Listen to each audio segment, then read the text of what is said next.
Hi, my name's Ben Mott. I'm a patent attorney here at BRM Patent Attorneys. You may have seen our shorter summary of the patent process. That video hits on the key steps to a patent. In this video, we unpack those steps in more detail and bring in some optional steps and other things to think about for a successful patent strategy. This video is broken up into separate topics that are on screen now if you want to skip ahead.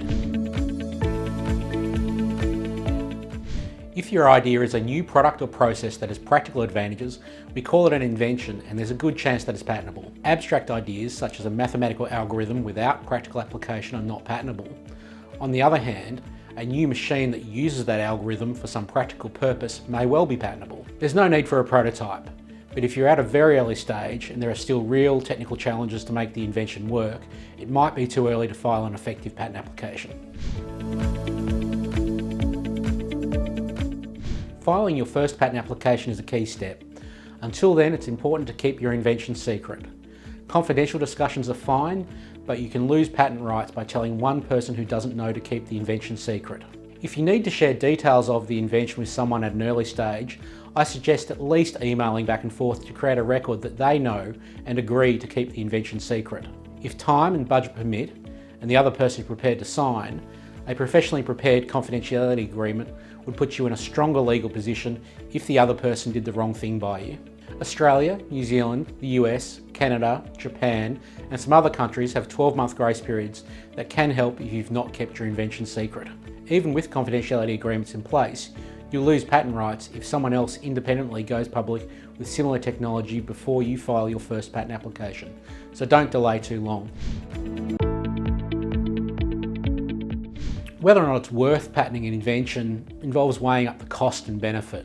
The main benefit of a patent is the right to stop other people making, using and selling versions of your invention. This helps to preserve profit margin. If you have an innovative product, you can patent it and guard against price competition to keep that profit rather than having to compete on price. Patents can also have side benefits. It might help you to attract investors, or it might help to market yourself as a more innovative company. Of course, these benefits have to be weighed against the cost. Patenting costs many thousands of dollars, and we've got detailed information on our website, and we're always happy to chat about that. There's no guarantee of success. It's quite possible that we file a patent application and then years later a patent examiner finds evidence that your invention is not new and isn't patentable. Now, there's plenty of things we can do to minimise those risks, and that's something else that we like to talk about. Patent applications must include detailed information about your invention and are published at about 18 months into the process. So by filing a patent application, you might be publishing more detail than you'd really like to. The key requirement for a valid patent is that the invention must be new and non-obvious compared to all older technologies. So it makes sense to search for older technologies before you get started. Now, before I go any further with this section, I'd like to decode some of the jargon. Novel simply means new. Prior art is the jargon term for old technology, and we often do these searches before we file a patent application. So a novelty search, a prior art search, and a pre-filing search are all the same thing. It's a good idea to do your own searching before you contact us. If you can find that exactly the same thing's been done before, you don't need us to tell you you can't have a patent. If you find something similar, come have a chat, there might be something we can do. There is one caveat on doing your own searching. You need to be a little bit careful with your own searching. Be careful what you type into the search engines because it's not private and you might be publishing detail of your invention. Searching is completely optional but strongly recommended if you're aiming to patent in multiple countries. It usually leads to better patent protection and lower overall costs. There are three potential outcomes from the search. About a third of the time, we find exactly the same thing has been done before. You can't have a patent, but it's a very inexpensive way to get the bad news. Occasionally, we find not much at all, and that's very promising. It suggests that your invention's patentable.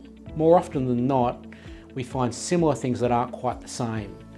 Then we can go ahead and patent the points of difference, but because we know what we're aiming for, we can put better wording around it at the start. The sincere hope is that's going to give us better patent protection in the long run and at lower cost than if we get blindsided by the same search results when patent examiners dig them up later on in the process. We often start with an Australian provisional patent application. The provisional patent application includes a detailed description of your invention and is the foundation for the rest of the patent strategy.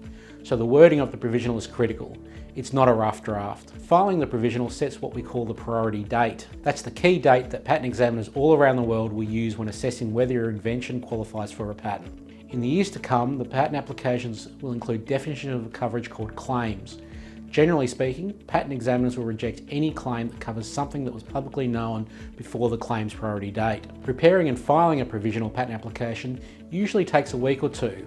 Once it's filed, you can go public without harming your patent rights in what you've invented so far. Once your patent application has been filed, you can advertise your invention as patent pending.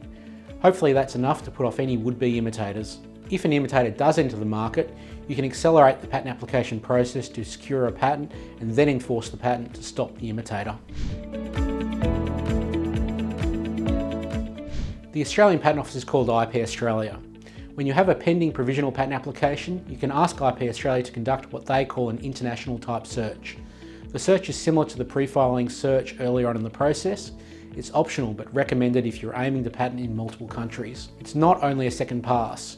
Your focus may have shifted to different aspects of your invention in view of the first search results, or perhaps in view of technical developments you've made. The international type search is based on the wording of the patent application or an updated wording we supply. So the search tests the wording as well as testing the invention. Provisional patent applications only last for 12 months. Within that period, you will need to file one or more non-provisionals if you want to continue. An international patent application is a good option if you're aiming to patent in multiple countries. On the other hand, if you're only after one or two countries, you're probably best off to file separate national patent applications. The two-step process of provisional followed by non-provisional is counterintuitive, but is the usual approach for good reason. The two-step process defers the costs of an international patent application for 12 months, and it also gets you an extra year of protection because the 20-year life of the patent is calculated from the non-provisional filing date. And perhaps most importantly, the non-provisional can include details of related technical developments that you've made since the provisional. So the two-step process maximises your chances of securing a valid patent. The provisional sets an early priority date for the initial invention, and the non-provisional includes details of the initial invention and any technical refinements that you make over the next 12 months. If you file an international patent application, the Australian Patent Office will conduct a search and provide preliminary feedback. This stage is called the international phase. Hopefully the Patent Office's initial feedback is favourable. Otherwise, you might respond with a combination of legal argument and amendments and hopefully secure favourable feedback then. This is another stage of testing your invention that helps to build confidence that your invention is patentable. It also helps to refine the wording of the patent application before a major step called entering the national phase. After about 2.5 years, it's time to pick and pay for the individual countries or regions of interest. There are regional patent systems in Europe, Africa, the Arabian Peninsula and Eurasia, but for the most part, patents are granted country by country. In the months and years following national phase entry or filing separate national patent applications, each country or region will conduct its own examination process. The patent examiner's job is to find reasons to object to you having a patent. The examiners will review your patent application, conduct their own searches for relevant old technologies, then issue examiners' reports listing their objections. You will then have an opportunity to respond with a combination of legal argument and amendment. Processing an examiner's objections entails cost, and there is a risk that an examiner will locate relevant old technology that rules out a patent. The optional searching steps recommended earlier on reduce these costs and risks. If the examiner is persuaded that your invention is patentable, they will allow your patent application. In Australia, we call that acceptance, and a patent is usually granted on the application a few months later. Annual renewal fees are payable in most countries, and separate per country costs are payable after a European regional patent is granted. And finally, patents don't last forever. Generally speaking, they expire 20 years after filing the first non-provisional patent application. So, that's the deeper dive into the patent process. There's more on our website, or why not give us a call to discuss? We're always happy to chat.